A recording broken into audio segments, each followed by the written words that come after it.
Сооротуучу Кудай. 8 март.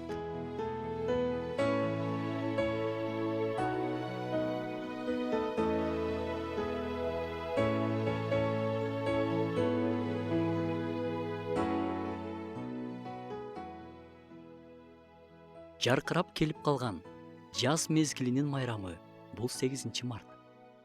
Бул майрам гүлдөр менен, жылуу жаркыраган күн менен, белектер менен байланыштуу. Бул майрамга ким кандай маани берет? Албетте, бул күндүн башындагы мааниси саясат менен байланыштуу болгон. Бирок азыр биз үчүн бул майрам назик, сүйкүмдүү, мээримдүү айымдардын, энелердин, эже карындаштарыбыздын күнү болуп калган.